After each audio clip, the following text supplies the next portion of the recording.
Hi, and welcome to this short video on how to create usability testing tasks and questions. So what we're going to talk about today is a little bit of goal identification, the questions that need to be asked before the usability test is conducted, and the actual tasks that the participants need to perform. So let's get started. The goal identification we have done already in our mentor sessions. We have decided to check whether the 45 minutes that Gible platform provides for the interaction with the child is engaging enough for the users to keep using the platform. I have here a bullet point that says make a list of features to test. However, since Gible doesn't have separate features, this is not necessary unless you do have some very specific points that you want to test. Before we start with the usability test, we need to establish some background questions. Now, these are the type of questions that are related to the product but are not very specific to it. For example, roughly how many hours a week do you spend using the internet, including email? This type of question sets the tone gives us the background as to how the participant uses their time on the internet. Have you ever used teleconferencing or video conferencing platforms before?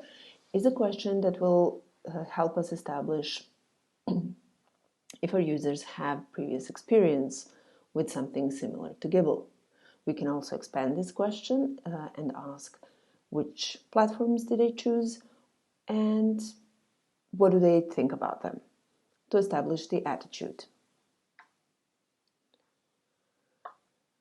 Then we can ask some open-ended questions. These are the questions that are very specific to the product.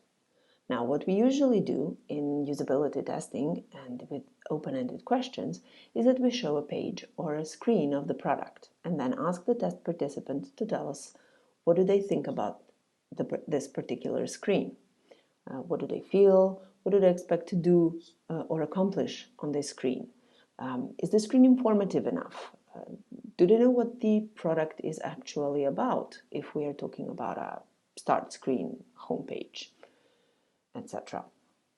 Now, for Gible, we can show them the start screen where they can sign up, or we can show them any particular screen from the process to establish what they think about the overall design, the layout, and the layout of the app. Next, we come to the actual meat of the usability test, the direct and the scenario tasks. There are two types of tasks, and the main difference between them is that direct tasks are very specific without giving any additional context to the user. What does this mean? So, sign up to Gible platform as a teacher. Absolutely no context. Very short and very direct. On the other hand, a scenario task sets the context, usually a real-world context, for the user.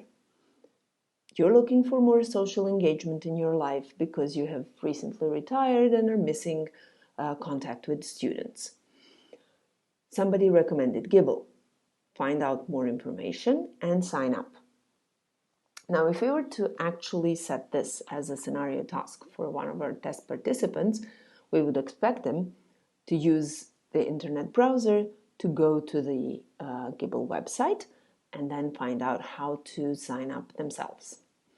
Whether you want to use scenario tasks or direct tasks, or maybe a mixture of both, really depends on your research goals and what you want to accomplish.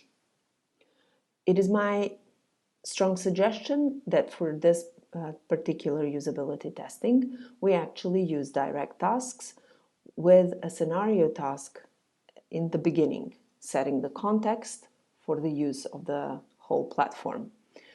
But sorry, but that we use direct tasks for particular tasks that they need to accomplish. For example, read a book, go through today's vocabulary, etc. Whether we use direct tasks or scenario tasks, we can also ask task-related questions after the task is accomplished. So these are the type of questions that dig deeper into the participants' actions. How easy did you find this task? Or, for example, on the screen where we have tips in Gible, did you find these tips informative enough? Would you find this product valuable enough to spend an hour a week with? So what you need to do now is go back to your overall goal that you want to achieve, which is whether the 45 minutes are engaging enough, and think through the process of the Gible, of how a teacher would go through the platform, and think of the tasks that they need to perform.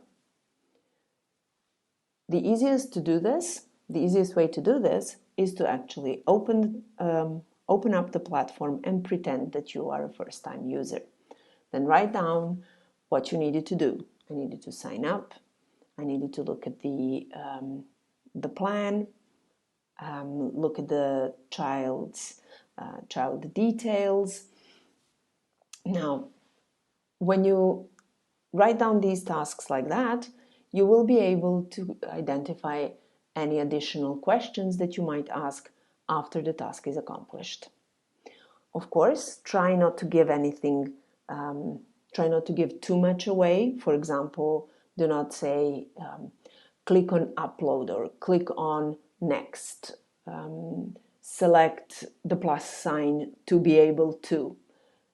You can just say sign up or log in. You don't have to say click on the sign up button in order to sign up. That would be giving it away too much.